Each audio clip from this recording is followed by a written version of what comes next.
బులెటిన్లో మరో breaking news చూస్తున్నాం. ఏపీ తెలంగాణ మధ్య మరో వాటర్ వార్ మొదలైందా? ఒక ప్రాజెక్టు రెండు తెలుగు రాష్ట్రాల మధ్య చిచ్చు రేపుతుందా? బనకచెర్ల వెనుక అసలు ఏం జరుగుతుంది? తెలంగాణకు ఎలాంటి నష్టం జరుగుతుంది? ఏపీ దీని ద్వారా ఏం సాధిస్తుంది? బనకచెర్లపై ఏపీ తెలంగాణ రెండు ప్రభుత్వాలు తమదైన వాదనను వినిపిస్తూ ఉండగా తాడో పేడో తేల్చుకునేందుకు తెలంగాణ సర్కార్ సిద్ధమైంది. దీంతో బనకచెర్ల వ్యవహారం ఢిల్లీ వరకు చేరింది. ఇవాళ ఢిల్లీకి వెళ్తున్నారు సీఎం రేవంత్ రెడ్డి, మంత్రి ఉత్తమ్ కుమార్ రెడ్డి, కేంద్ర జలశక్తి శాఖ మంత్రి సిఆర్ పాటిల్ తో సమావేశం కానున్నారు. పోలవరం బనకచెర్ల ప్రాజెక్టుపై ఫిర్యాదు చేయబోతున్నారు. దీంతో పాటు తెలంగాణ నీటిపారుదల ప్రాజెక్టులపై పాటిల్ తో చర్చించబోతున్నారు CM Revanth Reddy. Godavari Banakacherla link project వివాదం ఏపీ తెలంగాణ మధ్య ఉద్రిక్తతను మరింత పెంచింది. ఈ ప్రాజెక్టు గోదావరి నది నుంచి 200 టీఎంసీల నీటిని కృష్ణా బేసిన్ ద్వారా పెన్నా బేసిన్ కు తరలించే లక్ష్యంతో ఉంది. 80,000 కోట్ల ఖర్చుతో ఏపీ ప్రభుత్వం దీన్ని ప్రతిపాదించింది. ఇది కేవలం వరద నీటిని మాత్రమే ఉపయోగిస్తుందని ఏపీ ప్రభుత్వం చెబుతుంది. తెలంగాణ సహా ఎగువ రాష్ట్రాలకు ఎలాంటి నష్టమూ జరగదని వాదిస్తుంది. ఈ ప్రాజెక్టు రాయలసీమ ప్రాంతానికి ప్రయోజనం చేకూరుస్తుందని చెబుతుంది ఏపీ. తెలంగాణ సర్కార్ మాత్రం బనకచెర్ల ప్రాజెక్టును వ్యతిరేకిస్తుంది. ఈ project 1980 Godavari water dispute tribunal award 2014 AP పునర్వ్యవస్థీకరణ చట్టం నిబంధనను ఉల్లంఘిస్తుందంటూ మంత్రి ఉత్తమ్ కుమార్ రెడ్డి ఆరోపించారు. ఈ ప్రాజెక్టు తెలంగాణ నీటి హక్కులకు గండి కొడుతుందని, అంతర్రాష్ట్ర జల విధానాలను ఉల్లంఘిస్తుందని తెలంగాణ సర్కార్ వాదిస్తుంది. బనకచెర్ల ప్రాజెక్టుపై ఫిర్యాదుకు చేయబోతున్నారు సీఎం రేవంత్ రెడ్డి. దీనికి సంబంధించిన పూర్తి అప్డేట్స్ మా కరెస్పాండెంట్ గోపి అందిస్తారు. గోపి. ధనలక్ష్మి, మరికాసేపట్లో ఢిల్లీకి సీఎం రేవంత్ రెడ్డి రానున్నారు. ఆయన వెంట మంత్రులు ఉత్తమ్ కుమార్ రెడ్డి, అదేవిధంగా శ్రీధర్ బాబు కూడా ఢిల్లీకి చేరుకోనున్నారు. ప్రధానంగా బనకచెర్లకు సంబంధించిన అంశం పైన ఈరోజు మధ్యాహ్నం ఆయన సిఆర్ పాటిల్ని, కేంద్ర జలశక్తి మంత్రి సిఆర్ పాటిల్ తోటి భేటీ కానున్నారు. ప్రధానంగా ఆంధ్రప్రదేశ్ ఏదైతే పోలవరం ప్రాజెక్టుకు అనుసంధానంగా నిర్మిస్తున్న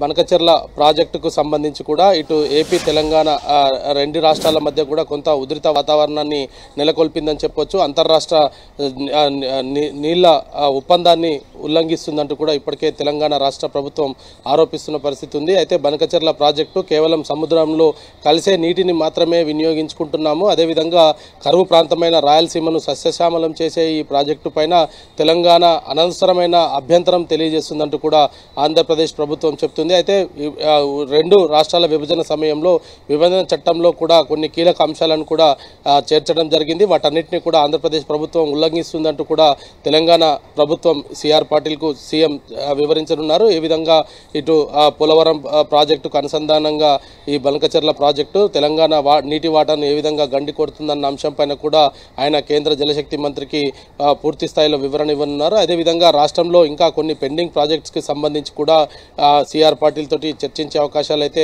కనపడుతున్నాయి. మాధవి. గోపి, అంటే సీఎం ఢిల్లీలో ఎన్ని రోజులు ఉండబోతున్నారు? ఎవరెవరిని కలిసే అవకాశాలు? రైట్, ప్రధానంగా ఈరోజు రేపు 2 రోజులు కూడా ఆయన ఢిల్లీ పర్యటనలోనే ఉండబోతున్నారు. కీలక మంత్రిత్వ శాఖలు అంటే ఇటు త్రిబుల్-ఆర్కి సంబంధించి కావచ్చు, మెట్రో రైల్ ఎక్స్టెన్షన్కి సంబంధించి, రాష్ట్రానికి ఏదైతే విభజన సమయంలో ఇచ్చిన హామీలకు సంబంధించి కూడా కొన్ని పెండింగ్ ఉన్న నేపథ్యంలో వీటన్నిటిపైన కూడా ఆయన కేంద్ర మంత్రులను కలవనున్నారు. రేపు నిర్మలా సీతారామన్ తోటి కూడా భేటీ అయ్యే అవకాశాలు ఉన్నట్టు కూడా కొంత సమాచారం అందుతుంది. అయితే ఈరోజు మాత్రం కేవలం నీటి వినియోగానికి సంబంధించి, అదేవిధంగా ఇటు పోలవరం ప్రాజెక్టు పైన తెలంగాణ ఎందుకు అభ్యంతరం తెలియజేస్తుందన్న దానిపైన కేంద్ర జలశక్తి మంత్రితోటి ఆయన ఈరోజు భేటీ అనంతరం సాయంత్రం ఈరోజు బ్రిటన్ మాజీ ప్రధానితో కూడా ఆయన భేటీ కానున్నారు. గతంలో రాష్ట్రానికి పెట్టుబడులకు సంబంధించిన అంశం పైన కూడా ఆయన బ్రిటన్ మాజీ ప్రధానితోటి కూడా చర్చించే అవకాశాలు కనపడుతున్నాయి. రేపు కూడా ఢిల్లీలోనే సీఎం ఉంటున్నారు. రేపు కూడా కొంత బిజీ షెడ్యూల్ ఉంది.